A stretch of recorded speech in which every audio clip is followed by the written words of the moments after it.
Namaku Siti, usia 27 tahun. Berasal dari Banyuwangi, Jawa Timur. 3 tahun lalu aku meninggalkan kampung halaman demi bekerja sebagai TKW di Afrika Barat. Tepatnya di kota Tambacounda, Senegal. Di sanalah aku bekerja di rumah seorang pria Afrika kaya raya bernama Tuan Adama. Pria tinggi besar, berkulit hitam legam, berusia sekitar 45 tahun. Ia memiliki lahan perkebunan, gudang rempah-rempah, dan bisnis ekspor ke luar negeri. Pendeknya, ia pengusaha besar yang sangat disegani. Selama 3 tahun aku bekerja di rumahnya sebagai pembantu. Aku belajar bahasa lokal, memasak makanan Afrika, bahkan merawat ibunya yang sudah renta. Istri Tuan Adama telah meninggal 2 tahun lalu, dan sejak itu ia hidup sendiri. Rumahnya besar dan sunyi, tapi tak pernah sekalipun ia bersikap tak sopan padaku. Justru, ia selalu memuji kerjaku, bahkan memberiku bonus saat lebaran meski aku satu-satunya orang Indonesia di sana. Sampai suatu malam, ia memanggilku ke ruang tamu saat semua pekerjaan selesai. Wajahnya serius, matanya menatap tajam. "Siti, aku ingin menikahimu," katanya pelan tapi tegas. Aku membeku. "Menikah?" "Iya, aku butuh istri, tapi bukan sekadar istri. Aku ingin wanita yang sudah kukenal, yang sabar dan tahu cara mengurus rumah ini. Kalau kau mau, aku akan bayar 100 juta rupiah per bulan. Kau tetap kerja, tapi sebagai istriku." Aku terdiam. 100 juta? Jumlah yang bahkan belum pernah kulihat sekaligus. Aku hanya anak petani kecil dari Banyuwangi. Ayahku sakit-sakitan, adikku butuh biaya kuliah, dan rumah kami masih berdinding anyaman bambu. Tapi, menikah dengan majikan sendiri, orang asing, 2 kali usiaku. Malam itu aku tak bisa tidur. Pikiranku bercampur antara peluang dan rasa takut. Tapi subuhnya, setelah menangis semalaman, aku datang ke kamarnya dengan dada berdebar. "Kalau Tuan Adama serius, saya siap dinikahi," kataku pelan sambil menunduk. Ia tersenyum puas. "Pernikahan minggu ini dan malam pertamanya, kau harus siap jadi milikku seutuhnya." Hatiku mencelos. Aku tak tahu apakah aku siap, tapi keputusan ini sudah tak bisa diundur. Pernikahan kami berlangsung sederhana, namun cukup mengejutkan warga sekitar. Beberapa tetangga Tuan Adama datang dengan pakaian terbaik mereka. Di bawah langit Senegal yang panas dan cerah, aku duduk bersimpuh mengenakan gaun putih sederhana, dengan kerudung yang kubeli dari tabunganku sendiri. Hatiku terus berdegup kencang, tangan gemetar. Ijab kabul diucapkan dalam bahasa Arab, dengan disaksikan imam lokal dan beberapa kerabat jauh Adama. Saya terima nikahnya Siti binti Mahfudz dengan mas kawin 100.000 fran CFA tunai. Ucap Adama lantang, membuat tubuhku bergetar. Air mataku hampir jatuh, bukan karena bahagia, tapi karena bingung. Aku kini resmi jadi istri pria yang awalnya hanya kupanggil Tuan. Setelah acara selesai, aku tak tahu harus merasa apa. Warga lokal bersalaman dan menepuk bahu Adama dengan bangga. "Kau beruntung, Tuan. Wanita Indonesia rajin-rajin," ujar seorang tetua desa. Aku hanya tersenyum kaku. Tak ada keluarga dari pihakku yang hadir, hanya video call singkat ke ibu di kampung, yang menangis melihatku mengenakan baju pengantin. Sore itu, Adama mengajakku masuk ke kamar utama yang kini menjadi kamar kami berdua. Jantungku makin tak karuan. Kamar itu luas, dindingnya putih bersih, ranjang besar, di tengah dengan sprei halus warna emas. Bau minyak wangi kayu manis dan cengkeh khas Afrika menyelimuti seluruh ruangan. "Kau boleh mandi dan istirahat dulu," katanya sambil menatapku. "Malam ini kita mulai kehidupan baru." Aku masuk kamar mandi dengan kaki lemas. Air dingin mengalir membasahi tubuhku yang lelah, tapi pikiranku tetap panas. Ini bukan hanya soal uang atau status. Ini tentang tubuh dan hati yang akan kuberikan pada pria yang baru kini ku tahu punya tatapan penuh hasrat. Saat malam datang, aku duduk di sisi ranjang dengan tubuh berselimut kain tipis. Adama masuk dengan pakaian tidur longgar. Matanya tak lepas dariku. "Siti, malam ini aku ingin kau sepenuhnya." Aku menunduk, tangan menggenggam ujung selimut. "Tuhan, Mampukah aku hadapi malam ini? Malam itu terasa panjang, jauh lebih lama dari malam-malam sebelumnya. Di dalam kamar yang remang dan tenang, hanya suara detak jam di dinding yang terdengar jelas di telingaku. Aku duduk di tepi ranjang, masih mengenakan daster panjang berwarna putih susu, rambutku terurai, dan wajahku basah karena air wudhu. Jantungku berdegup cepat, seperti menanti hal yang tak bisa kuhindari. Tuan Adama berdiri di dekat jendela, membelakangiku. Tubuhnya besar dan kokoh, siluetnya tampak tegas diterpa cahaya bulan yang menembus tirai tipis. Ia perlahan berbalik, lalu mendekatiku. Langkahnya pelan, namun setiap gerakannya membuat jiwaku bergetar. "Siti!" Panggilnya lembut, berbeda dari biasanya. Ia duduk di sampingku, membuat ranjang bergetar pelan. Tangannya yang besar menggenggam jemariku yang dingin. "Kau gemetar," ujarnya sambil menatapku. Aku tak sanggup membalas tatapannya. Lidahku kelu, dadaku sesak. "Saya belum pernah, Tuan," kataku pelan, nyaris tak terdengar. Ia tersenyum samar. "Aku tahu, aku tak akan memaksamu. Tapi malam ini aku ingin kau tahu bahwa kau sudah jadi istriku. Aku ingin kau merasa memiliki rumah, meski ini negeri asing bagimu." Kata-katanya menenangkan, tapi juga menyayat. Tak kusangka pria setegas dia bisa begitu lembut malam ini. Tapi saat ia perlahan membelai pipiku dan mendekatkan wajahnya, tubuhku menegang. Detik berikutnya, bibirnya menyentuh keningku.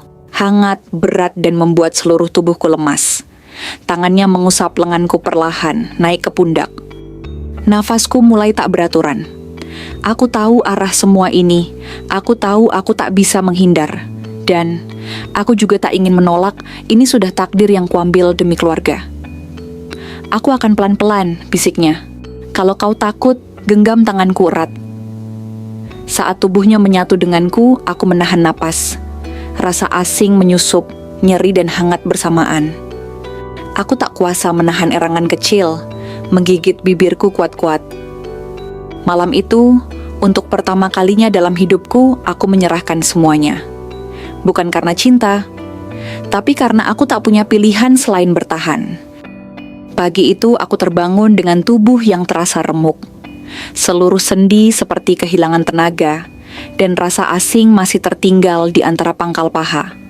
Aku memejamkan mata sejenak, berharap semua ini hanya mimpi. Tapi nyatanya, di sebelahku, Tuan Adama masih tertidur pulas dengan dada telanjang. Nafas beratnya teratur. Aku pelan-pelan bangkit dari ranjang, menutup tubuhku dengan selimut, lalu melangkah ke kamar mandi. Setiap langkah terasa berat, bukan hanya karena nyeri, tapi karena hatiku juga penuh sesak. Aku baru saja menjalani malam pertama yang tak pernah kubayangkan. Bukan bersama kekasih yang kucinta, tapi bersama majikanku sendiri, demi uang, demi keluarga. Di depan cermin, aku melihat bayangan diriku sendiri. Mata sembab, bibir pucat, rambut aut-autan. Apa aku masih Siti yang dulu? Gumamku dalam hati. Aku hanya gadis desa dari Banyuwangi yang dulu lugu, kini jadi istri dari pria asing, hanya karena tawaran uang yang tak bisa kutolak. Saat keluar dari kamar mandi, Tuan Adama sudah duduk di ranjang sambil tersenyum. "Pagi istriku," sapanya hangat. Ya, aku hanya membalas dengan senyum tipis. Ia berdiri, lalu mendekatiku dan mengecup keningku. "Kau membuatku bahagia semalam," ucapnya. "Kau wanita yang luar biasa." Aku hanya menunduk, tak tahu harus menjawab apa. Ia lalu menyodorkan segepok uang dalam amplop besar. "Ini untuk bulan pertama, simpan baik-baik dan... mulai hari ini, kau bukan pembantuku lagi. Kau nyonya rumah ini." Aku terpaku memegang uang itu. Uang yang jumlahnya tak pernah kusentuh seumur hidupku. Tapi di balik gemetar tanganku, ada hati yang perih. Aku kehilangan sesuatu yang tak bisa dibeli. Harga diriku sebagai perempuan. Hari-hari setelah itu aku jalani sebagai istri Tuan Adama. Aku tak lagi mencuci atau mengepel.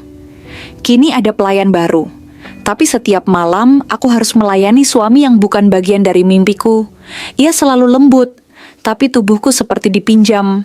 Bukan dicinta, Dan di setiap malam setelah tubuhku jadi miliknya, aku menatap langit Senegal sambil bertanya dalam hati, apakah ini harga dari pengorbanan?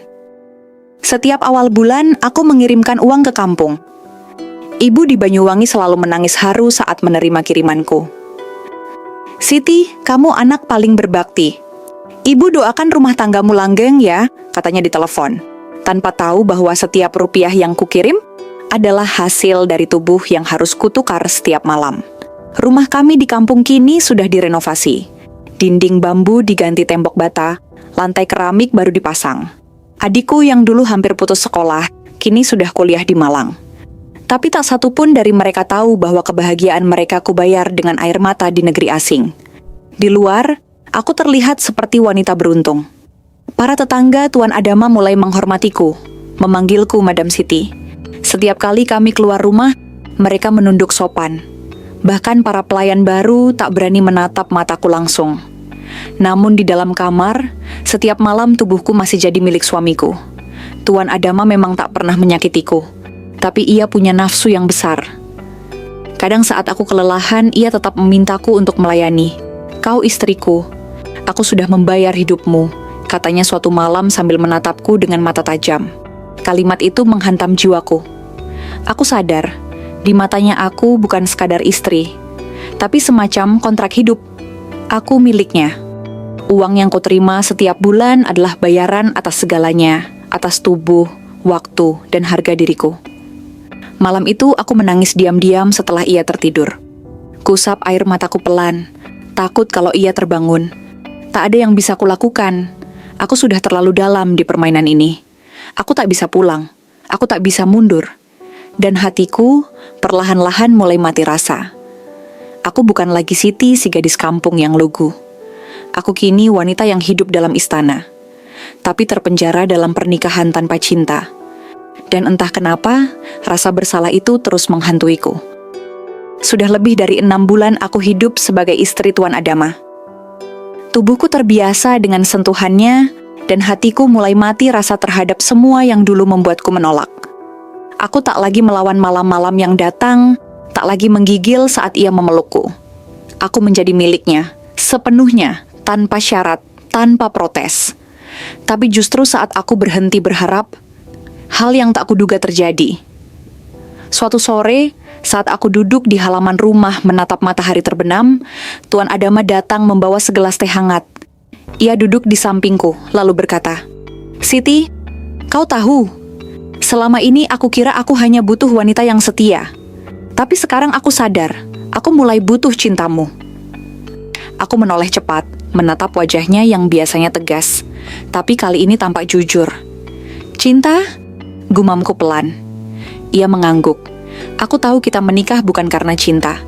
Aku tahu aku beli hidupmu dengan uang. Tapi selama kau di sini, aku merasa rumah ini benar-benar hidup kembali. Aku merasa, aku tak bisa kehilanganmu. Aku terdiam. Dalam hati, ada sesuatu yang menghangat. Bertahun-tahun aku menganggap Tuan Adama hanyalah majikan, lalu suami kontrak. Tapi perlahan, aku melihat sisi lain darinya. Pria yang sendiri, kehilangan, dan mencoba mencintai dengan cara yang ia tahu. Mungkin caranya salah, tapi niatnya tulus. Malam itu, untuk pertama kalinya aku tak menangis saat ia menyentuhku. Untuk pertama kalinya, aku membalas pelukannya bukan karena kewajiban, tapi karena aku tak ingin merasa sendiri lagi. Dan untuk pertama kalinya, aku membisikkannya kata yang selama ini kupendam rapat-rapat. "Aku juga mulai belajar mencintaimu, Tuan." Ia memelukku lebih erat, dan malam itu tak ada air mata. Hanya 2 hati yang saling menerima dalam sunyi. Uang memang yang membawaku ke pelukannya. Tapi mungkin takdirlah yang mempertemukan kami dengan cara yang tak biasa.